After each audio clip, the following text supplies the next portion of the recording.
Ready? Theme song. Get to the theme song. Here we go. Here we go. Here we go. It's the theme song.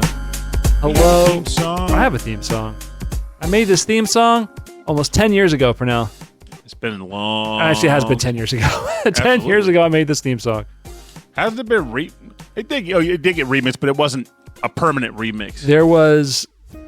Anyway, welcome to Rhythm and Pixels, video game music podcast. My name is Rob Nichols. Over there is Michael B. Jordan, and we are here No, he's not. Michael B. Jordan's over there. Oh. He's the one with the gun. He's the vampire. Yeah. So do a good job. Do a good job. I like to get home to my beef jerky.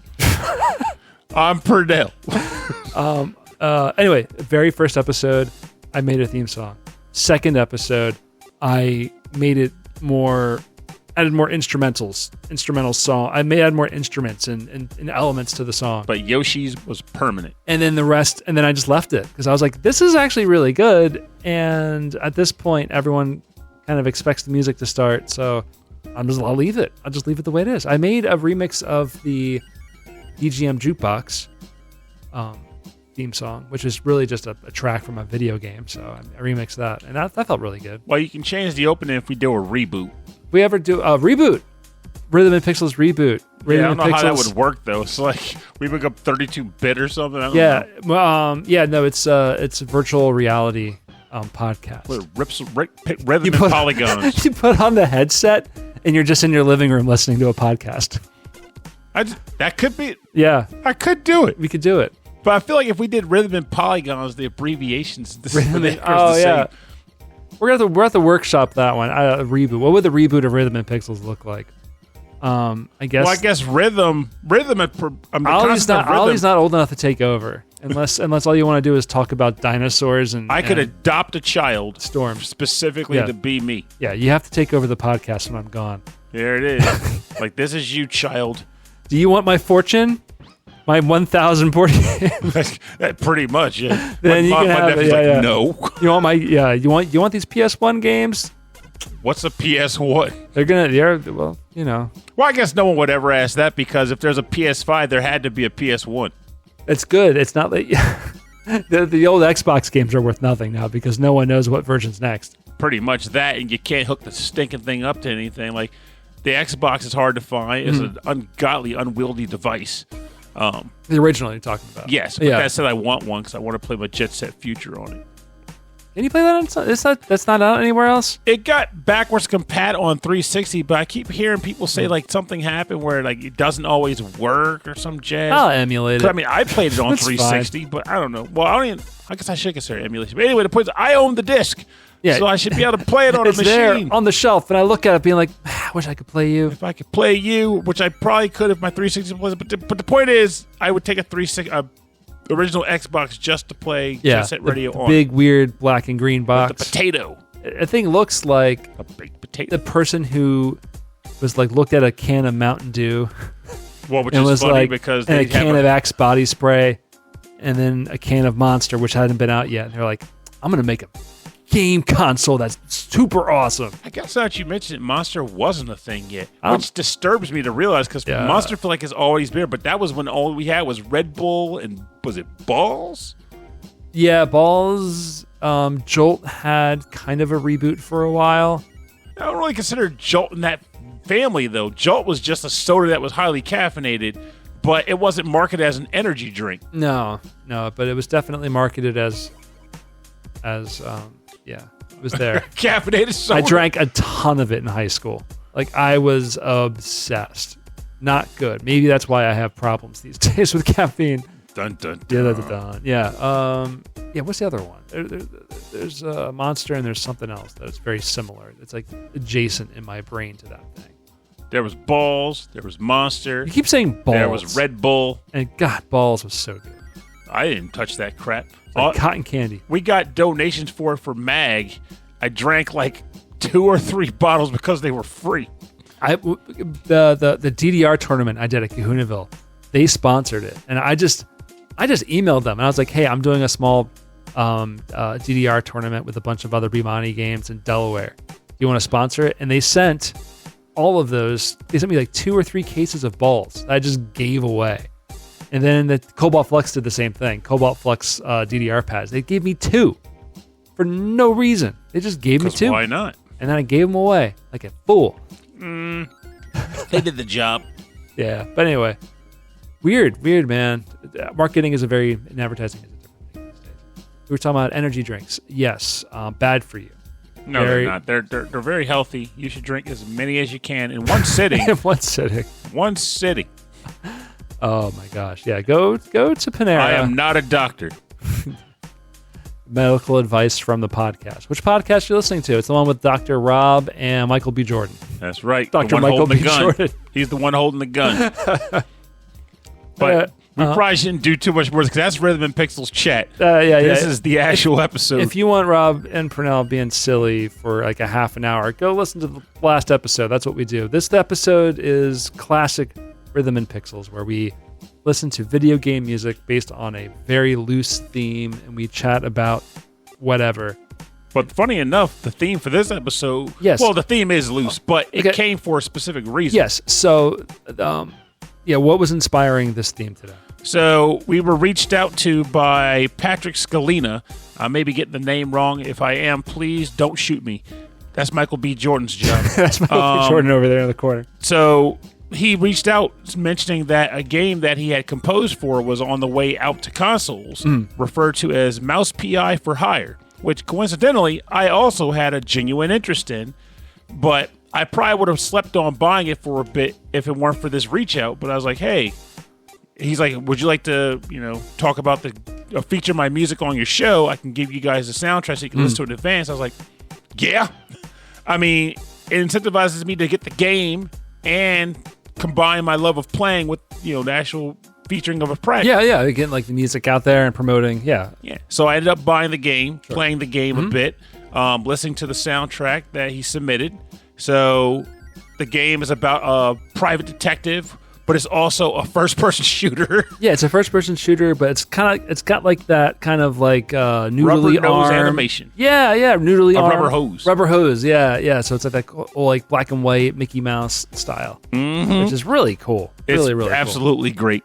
So it ended up being the idea. It's like, okay, Rob was like, the theme should be private dicks, because I was like, we should do a theme based on this episode. Rob goes, private dicks, and I'm like, yeah. But then I started thinking, but it's also a first-person shooter. There's very little actual detective work taking place. So in maybe this game. I do detective music and you do games featuring mice. If we talked about that a couple days that would have been ago. pretty funny. Yeah. But no, I just went with private dicks with guns. Oh, I love it. I mean, that's essentially video games. Like most modern detective games are like, tracking down. But the with guns is loose because all of my games don't feature detectives. They may feature guns. Feature guns. Okay. Well, let's start with some detective music then. How about that? This is an even numbered episode, so I'm starting it off. Indubitably. All right. We're gonna go with this one right here. This is a good appropriate track to start. This is from the Famicom Tante Club Part 2, Ushiro ni Tatsu Shouju, which is the Famicom Detective Club Part 2, The Girl Who Stands Behind. Remember, I think, isn't that the franchise that got the localization on the Switch recently? Yes, yeah. The Famicom Detective Club started on the Famicom, and then the second one jumped to the Super Famicom, and then so forth. Very popular in Japan, and finally got some translations out here. There we go. So this is music from the Super Famicom game, music by Kenji Yamamoto. We're going to listen to Bar Sambora.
we're back.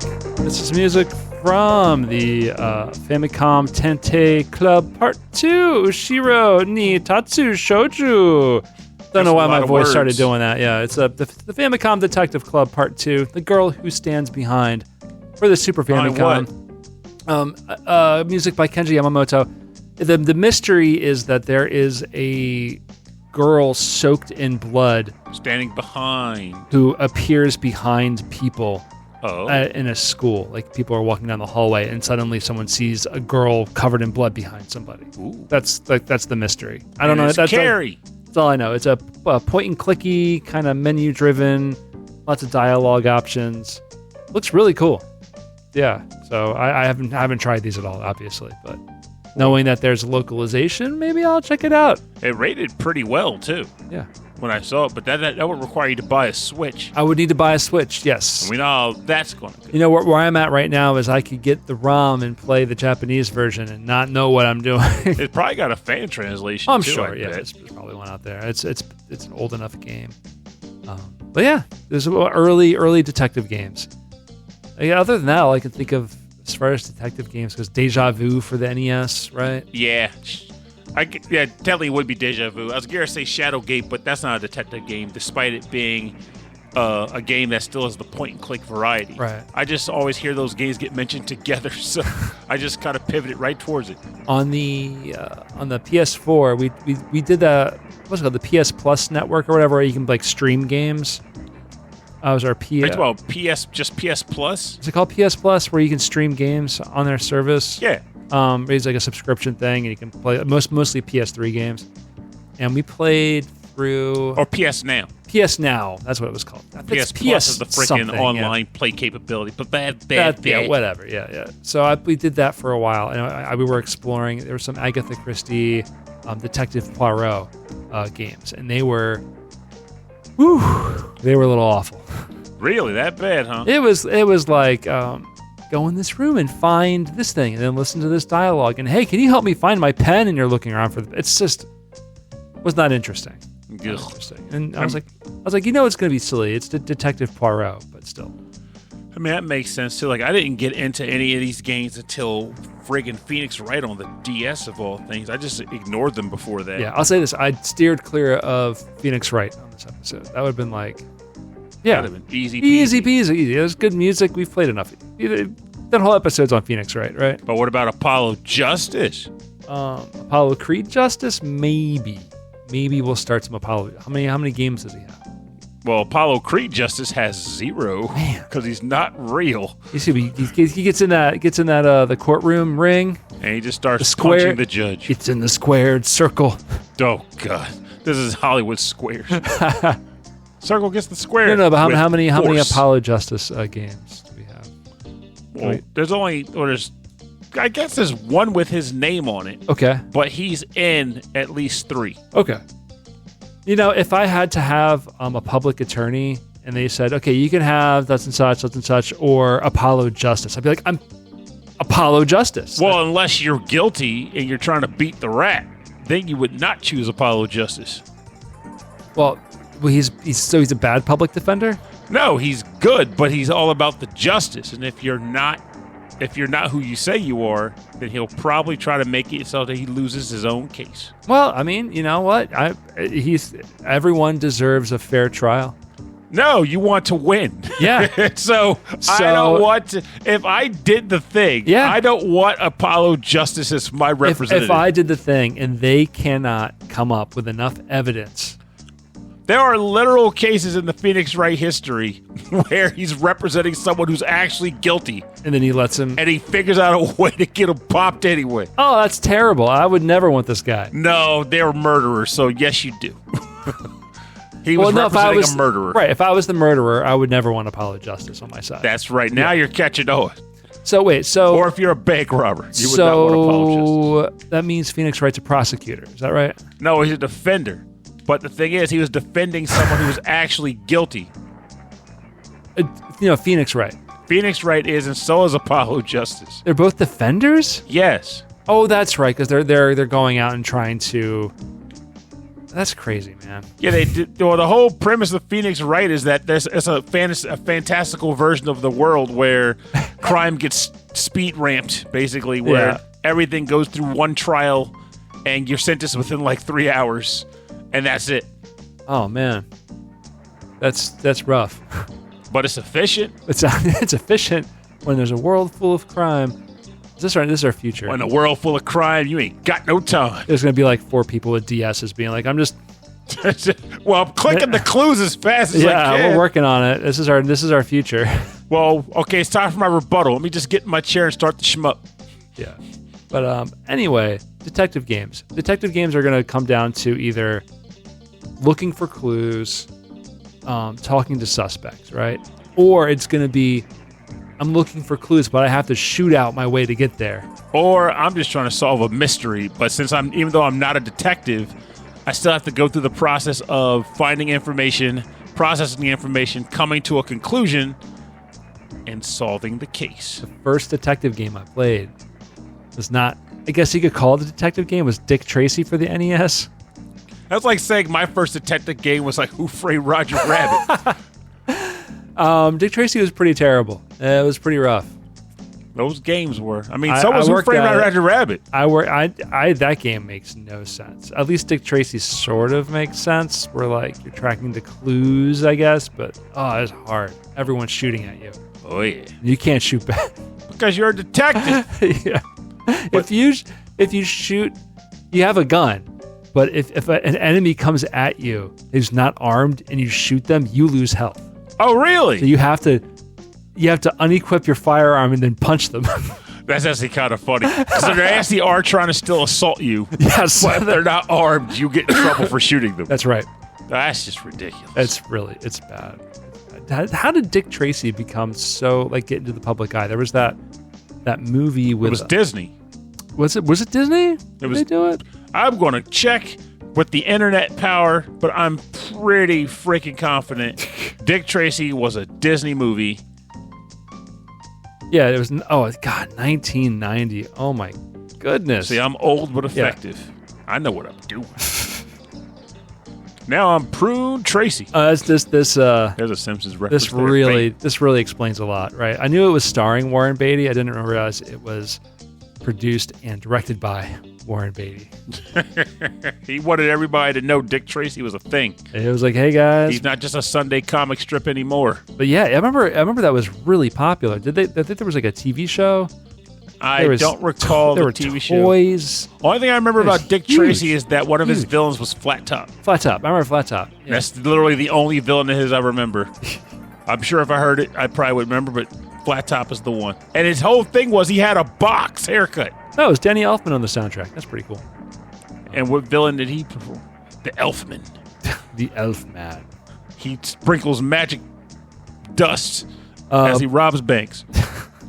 He robs the bank. And that was Buena Vista Pictures. There you go. Are they even a thing anymore? Touchstone. I know. None of this is. None of this is. Touchstone Entertainment, now absorbed by Warner Brothers. The Warner... a mass blobdom that is Warner Brothers. I'm not going to read that synopsis. No spoilers for 1990 film Dick Tracy, Pernell. Sorry, guys. Yeah, you failed us all. All right, Pernell, what music do you have for us? So you went. I can tell you right now, unlike Dick Tracy, this guy doesn't give two hoots about shooting an unarmed man.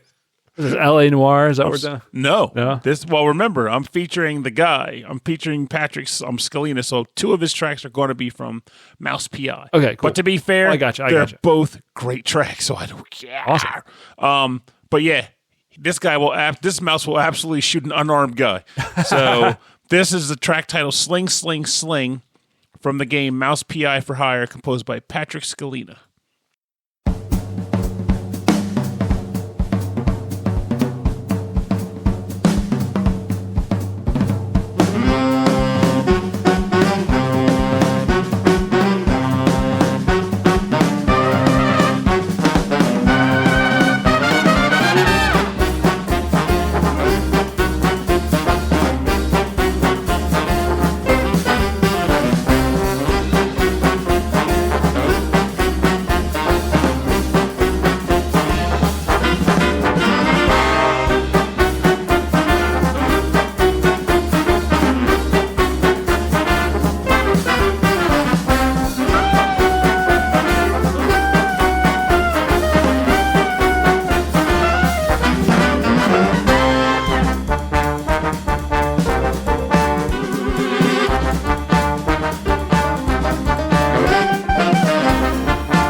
Welcome back. You were just bopping and flopping to Sling, Sling, Sling from the game Mouse P.I. for Hire, composed by Patrick Scalina. That was legit. Like, that was...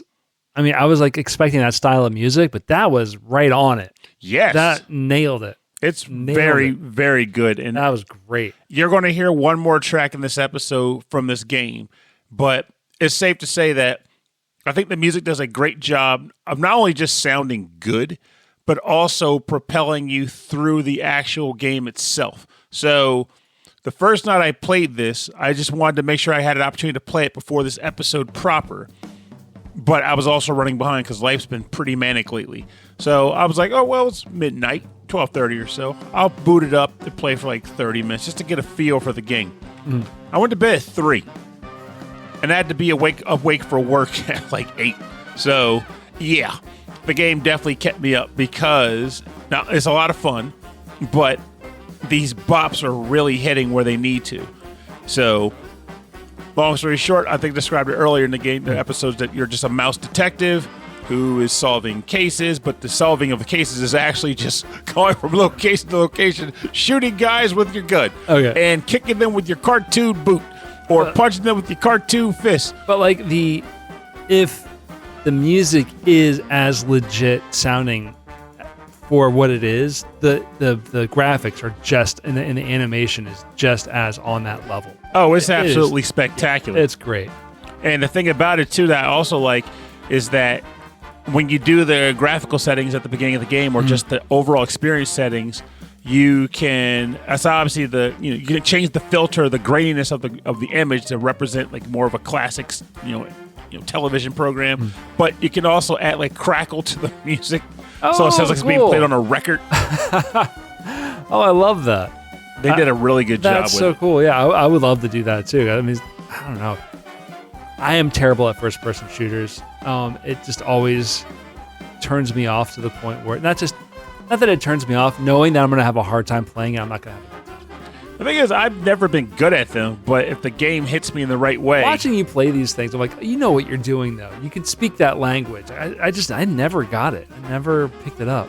Yeah, I mean, that's what I'm saying. I don't think I truly picked it up. I just managed to handle it. Like, if they want me to be particularly precise with fast-moving targets that are also shooting back at me...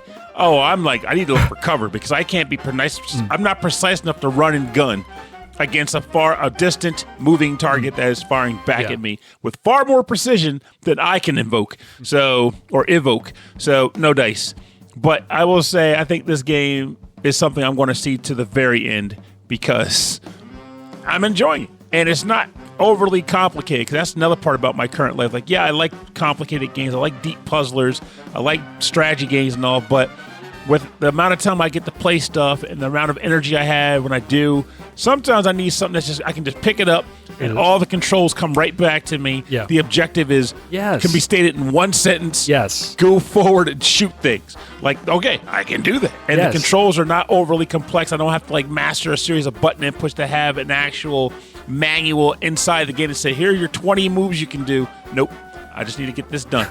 So, and Mouse PI is definitely that kind of game.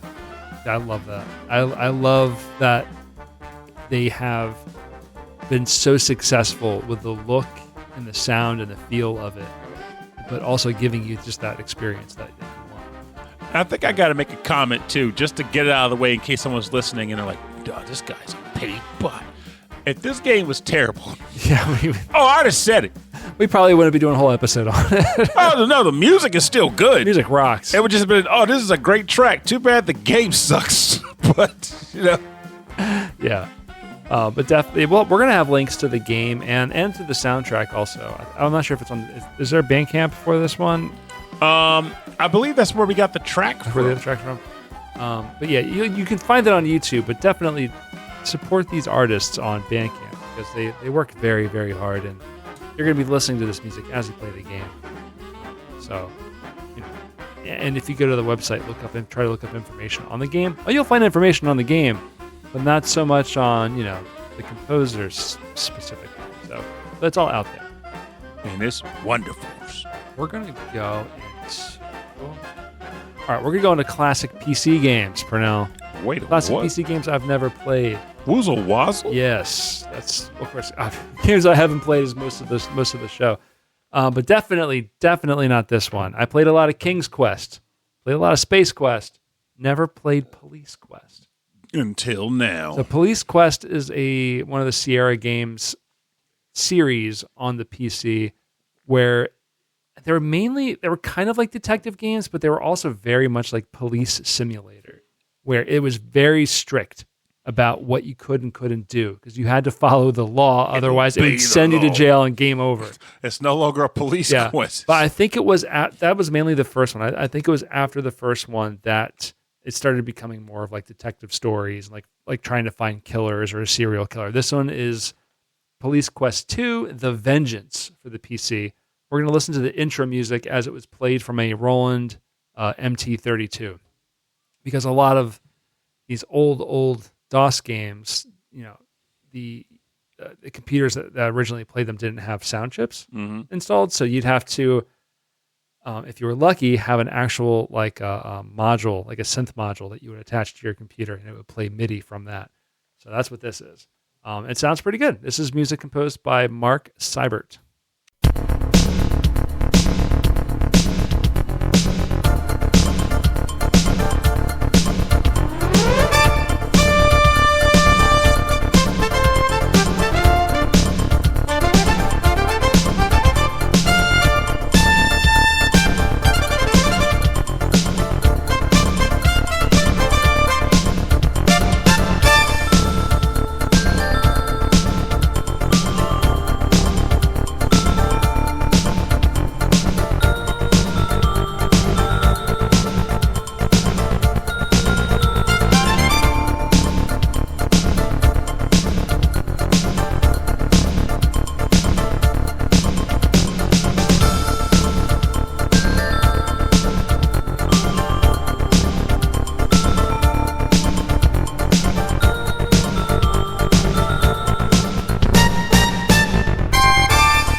That was the intro to Police Quest 2, The Vengeance for the PC, played through the Roland MT32, a synthesizer, composed by Mark Seibert. And I had to play this music because, one, it's Police Quest.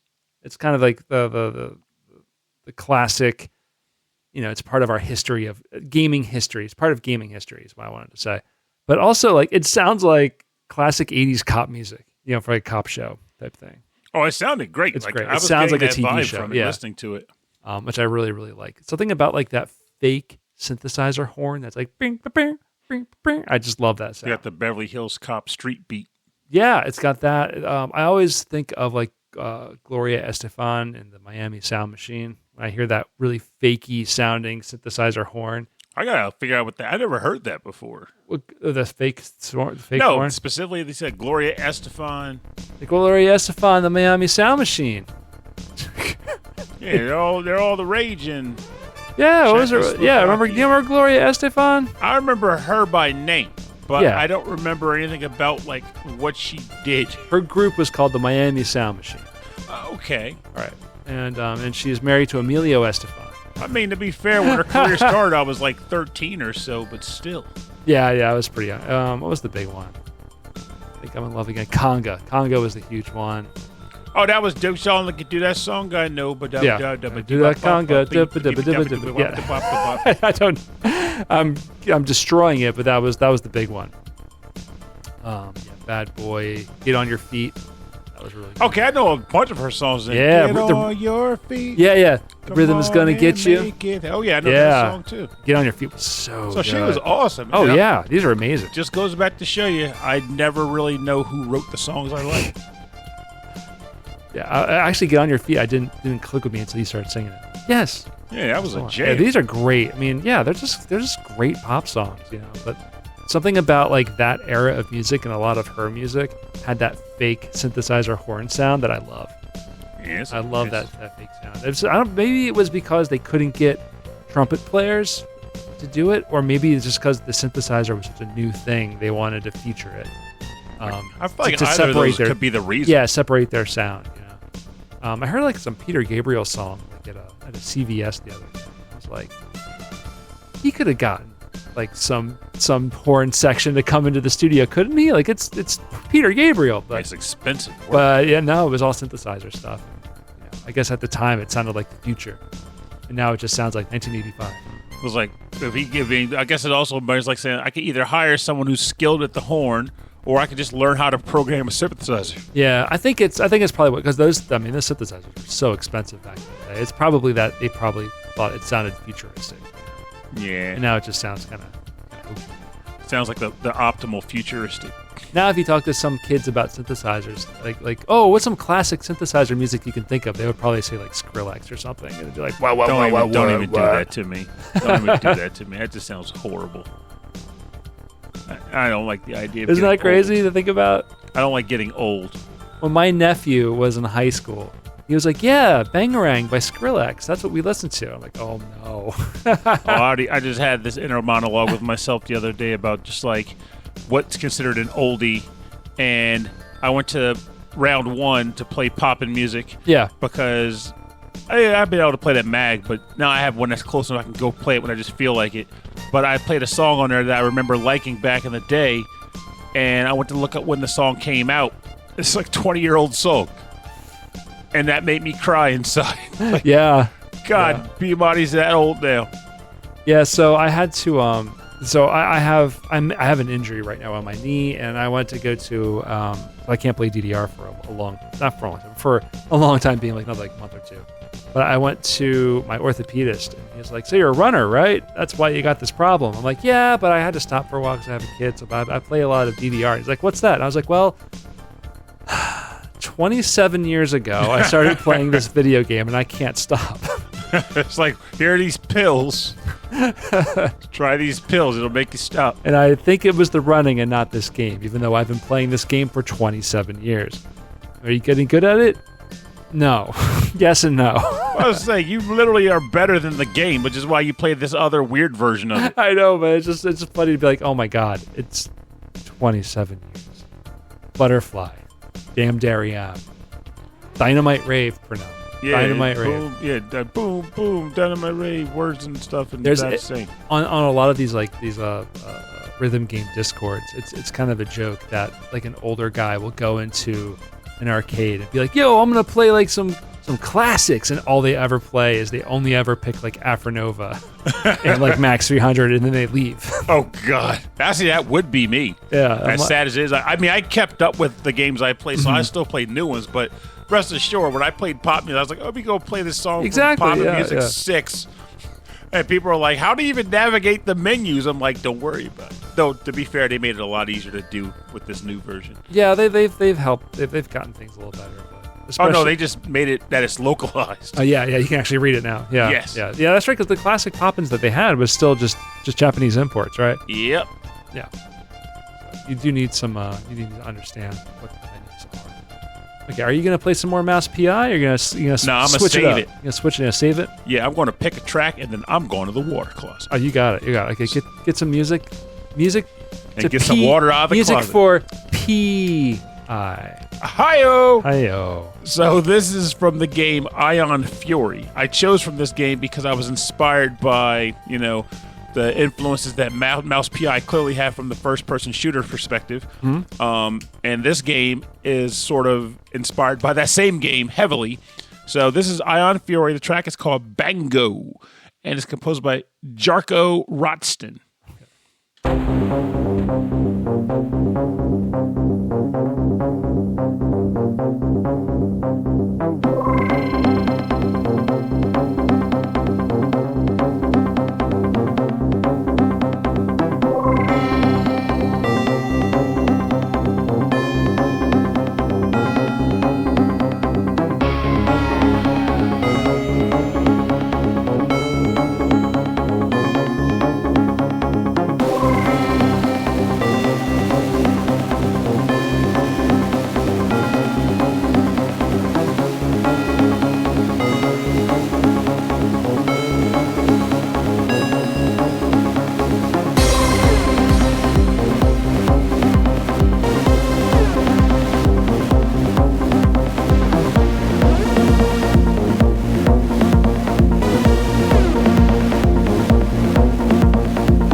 Welcome back. You're listening to Bango from the game Ion Fury, composed by Jarko Rotston.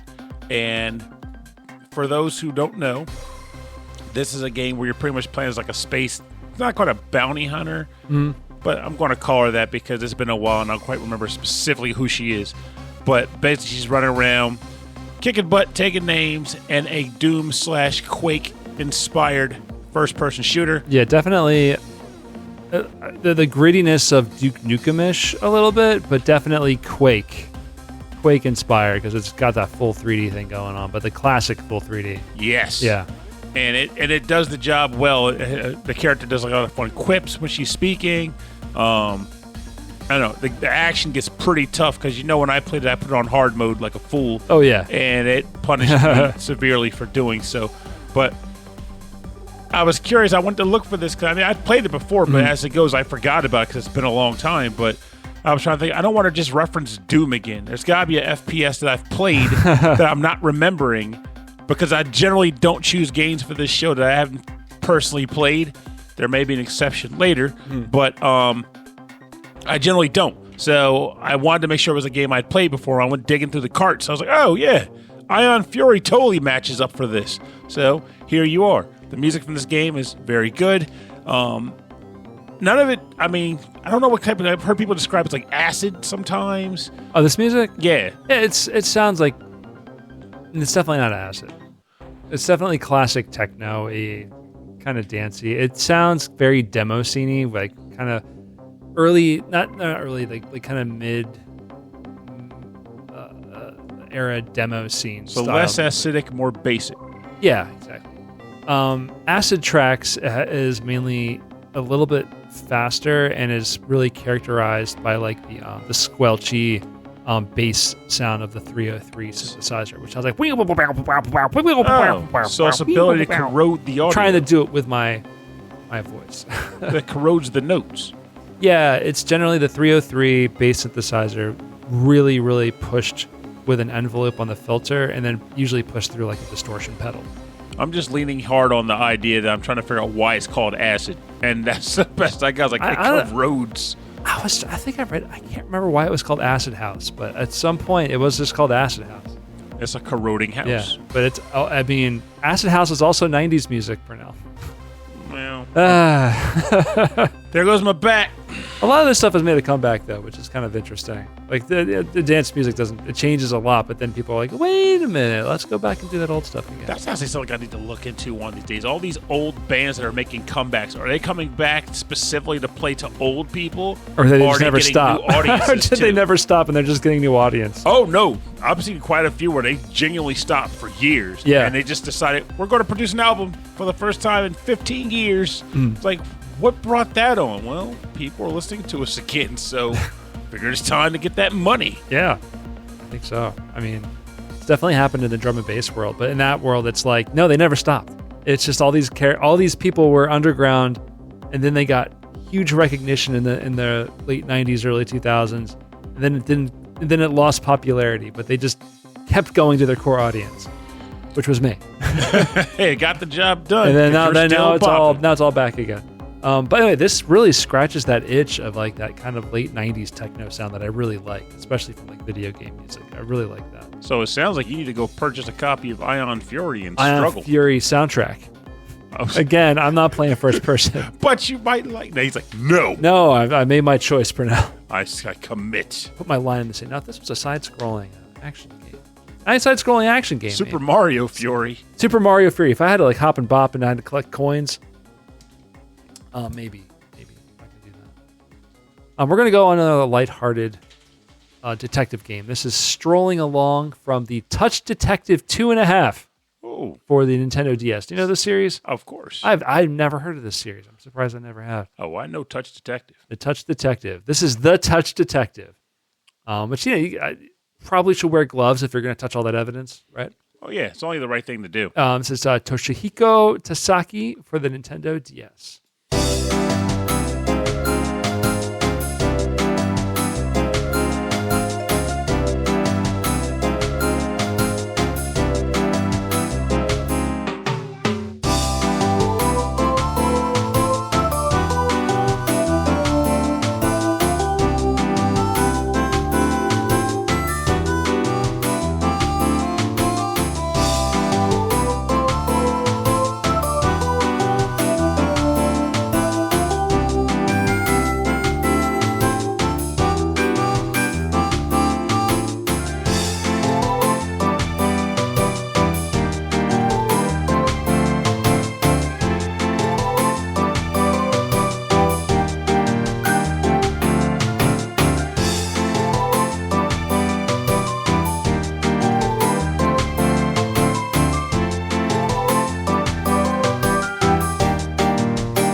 Yeah.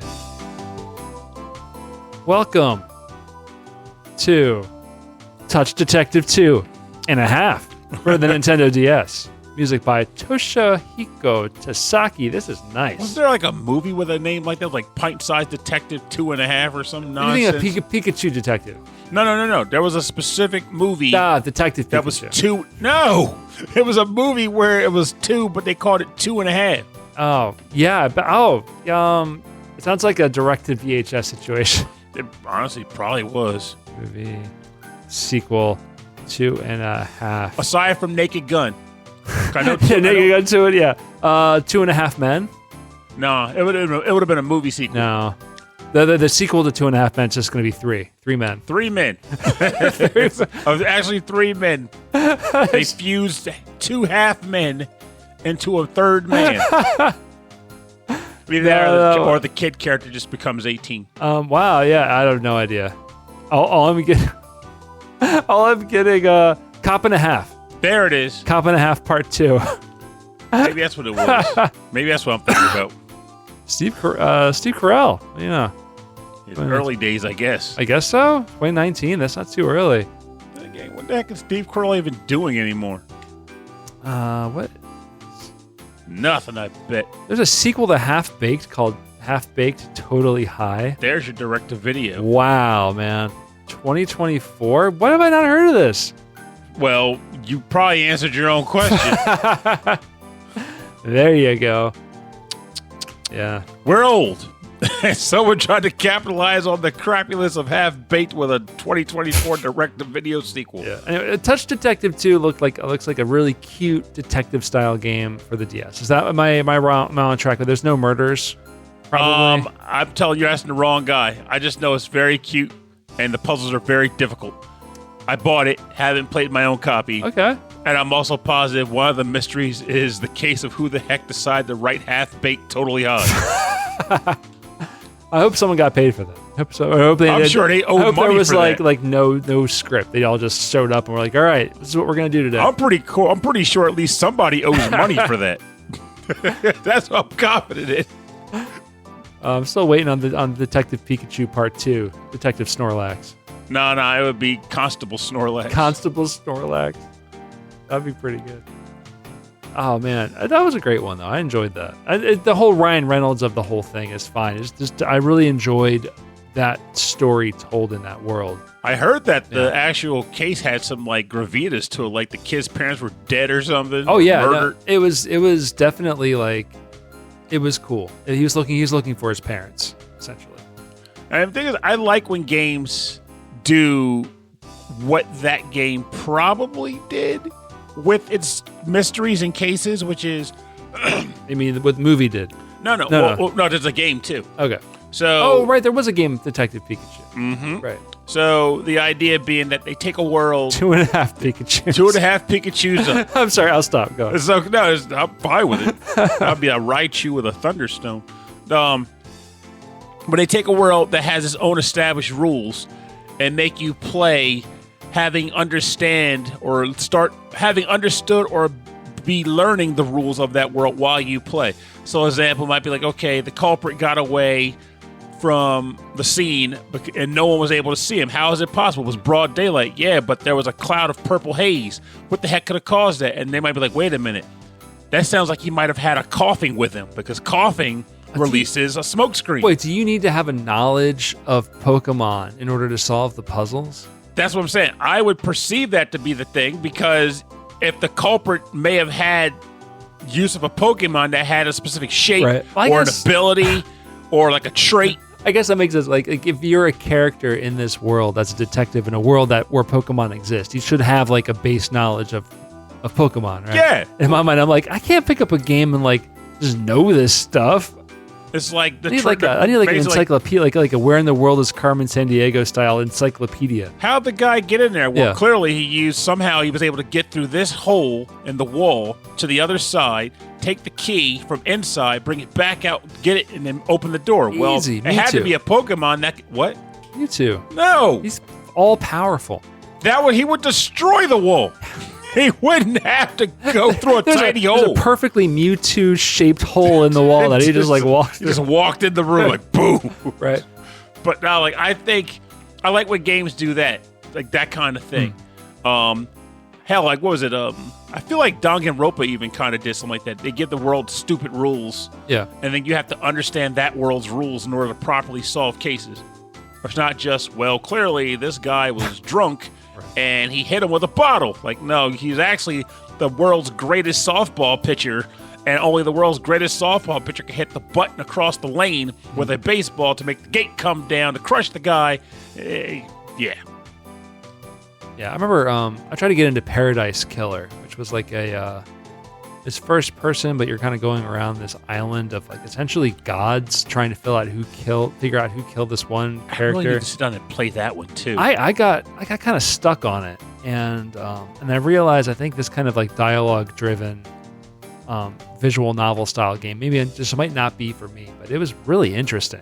I think the thing Really that's most interesting. interesting about that game, though, for someone who's hearing Rob talk about it, is like, maybe this is for me, is the fact that it is probably the only game of its ilk I can think of where you can submit your solution anytime you want. You just tell them. You just That go, guy did it. Yeah, and it's like, what do you mean that guy? Where's your evidence? You're like, well, he just did, and then just yes or no. They take you at your word. Yeah, that was pretty cool. So you just really need to fully explore the whole island. Amazing music. Some of the best music some of the best video game music, I think. It's so good. And I wish I could remember, but the main character, I remember having a really weird and ridiculously uncommon name, like Lady Love Die. Yeah. It's like Lady Love Luck or something silly like that. I have to look it up again. It's been a long time. My PS4 has been unplugged for a while. Lady Love Dies. Yeah, wow, you had it right. Lady Love Dies. Mm-hmm. All right. You have one more track from the Great Mouse Great Mouse Detective. Mouse PI for Hire. The Great Electric Mouse Detective. There we go. There you go. The Great Rubber Hose Mouse. This also comes from Mouse PI for Hire. It's actually the first level of the game, which is why I probably should have chosen it at the beginning of the episode, but whatever. That's fine. Its track title is called Chasing Milford Sawyer, also composed by Patrick Scalina.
That was great. Fantastic. Oh, I like that. I like that one more. That was so good. Yeah, and it's good that it's the better track of the two because this is the first track you hear as you play an execution of gameplay. That's awesome. And it really gets you into the world of Mouse PI for Hire.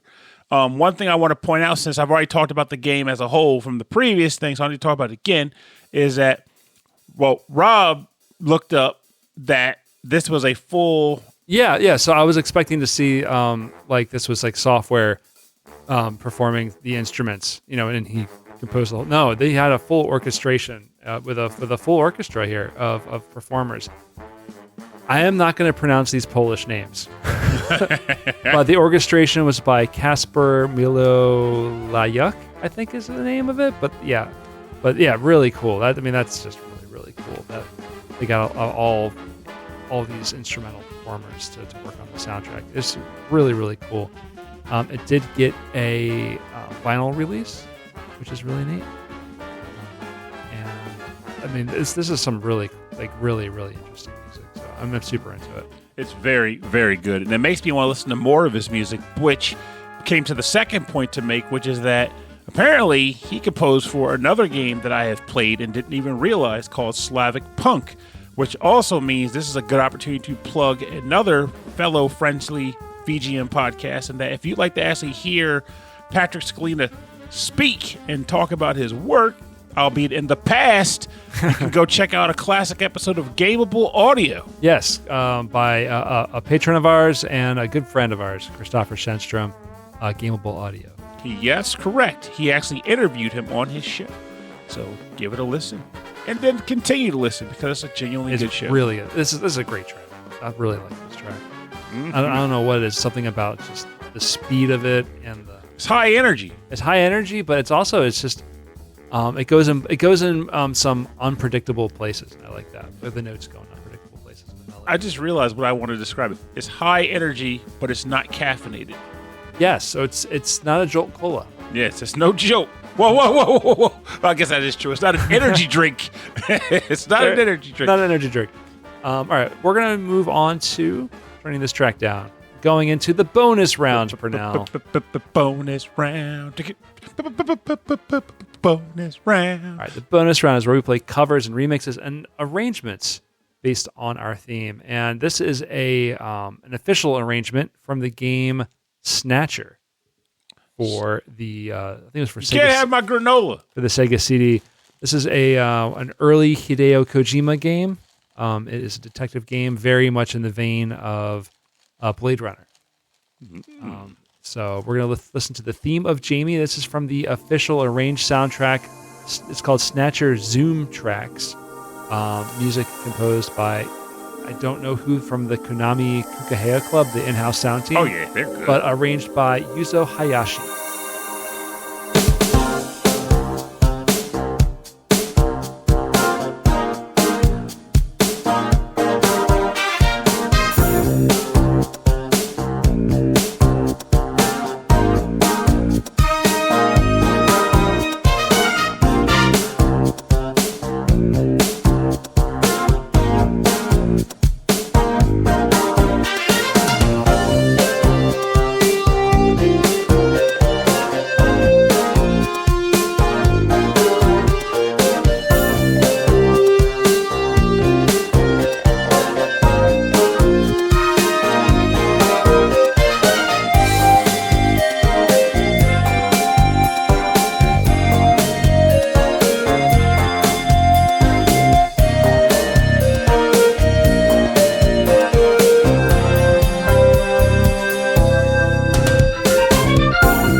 Yes. That was music from the game Snatcher, from the official arranged soundtrack, Snatcher Zoom Tracks. This is the theme of Jamie, composed by the Konami Kukahea Club and arranged by Yuso Hayashi. Very cool. Very, very, very 80s cop show music, which I'm really into. Yeah, I was digging that. I love the breakdown, and I love the keyboard solo. Rad. There's something just to be said about the audio stylings of a procedural cop drama. Yeah. Like, what is it? It's something about that rhythm, but something with those like stabs, those keyboard stabs, that bing, bing, bing, bing, bing. It's just. This is why we got to get a guy that can come on here to discuss this the way that you talk about soundboards. Like, what evokes that feeling? Is it the feeling? Is it the music makes us think of the TV shows, or is it the music literally make us think of cops? I think like where's it's a combination of the two, because it was composed. Someone composed it for the first time to go with a cop show because they in turn thought this made sense for this style. It got replicated by others for future shows of that ilk, and then we as the viewer came to make the association because that's how we were introduced to that style. That's my take. That's got to be it. I mean, it's probably just that pop culture association, right? Oh yeah, I'm remembering. So there's a Law and Order, like SVU or whatever.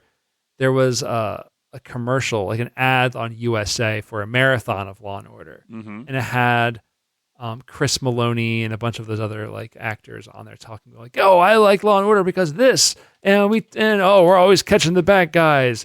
And then the guys, the reference of the song, the guy's like, "Oh yeah, the music is so iconic." And then Chris Maloney says, "Yeah, it's the doink doink," and we're like, "What's the doink doink?" It always sticks in my head that he calls it not the dun dun doink doink doink. He calls it the doink doink. Doesn't even sound anything like doink. Doink doink. It's dun dun. It always cracks me up. It's dun dun, right? DUN DUNNN. Doink doink. It doesn't even flow off the tongue. Dun. It almost sounds like it's a 2-syllable word. Yeah. Doink doink. No. Created by Dick Wolf. Pernell, what is your last track by Dick Wolf? I wish. Yes. So I referenced it earlier, and I'm bringing it up now. This is a track from a game that I have never played. I came across it while getting a track for a completely different game, but chances are I will have played it before this episode comes out, so let's see how that goes. You're going to make good on it. I am going to make good on it. Yeah. The game is called Metal Slater Glory. Oh. And the track title is called Gens Auto Charmy. It's composed with an electric wind instrument, and it's played by and composed by CUU.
Okay, Pernell. Metal Slater Glory. What is a Metal Slater? So, no idea. No idea. All I know is as an adventure visual novel that was apparently created by HAL Laboratory. So, those who know Smash Brothers or Kirby, this was made by that company. I already forgot much of what I know about it because I learned about this like yesterday. But okay, so it was on NES. And it got a Super Famicom re-release, and it has a fan translation that was made last year. So it got that's what I'm going to play. I was going to say, so it got that Nintendo seal of quality, so it wasn't going on like the PC 98 situation. Oh, right? I wish. I wish. But it's easier to access playing on the Super Nintendo. Oh, of course. But I mean, like the as far as adult content. Oh, no. When I say PC 98 visual novels, you kind of you just gravitate towards where I'm going. That pendulum. Yeah. Nah, this is very safe for work. Okay. But I'm very curious to give this game a solid try. It's kind of it's almost like frustrating because it goes against everything I stand for by not being like, oh yeah, this is that game I played back in Diggity It's still 6. true, yeah. But I want to try it. And one of the descriptions I do remember reading about was someone was saying that the guy that made it at HAL Laboratories noted it as being like their magnum opus game. Oh. So there's a lot. This is the game like he wanted to make forever. Yeah. That's cool. So I want to see what it lives up to. I love that. And it does hit the detective element in this case because you're definitely investigating a mystery in the situation that you're in. And I want to be a part of that Metal Slater glory. Well, this person... I'm going to learn what Metal Slater is. This person who plays the... what is a Slater? Casey Slater. AC Slater. Casey Slater. Casey Slater is an actual name. KD Slater. Kansas City Slater. Kansas City. Anyway, for more information on the bonus round, please go to rhythmandpixels.com. We'll have links to Bandcamps and SoundClouds. Everywhere you can go, get the music and support these amazing.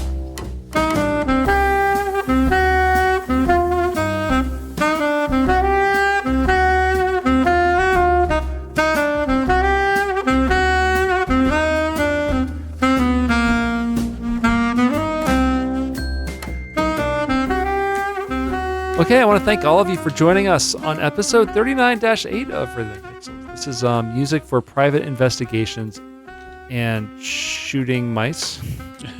Gunfight. Private eye gunfight. Yeah, private investigations and gumshoes. There you go. We'll do that one.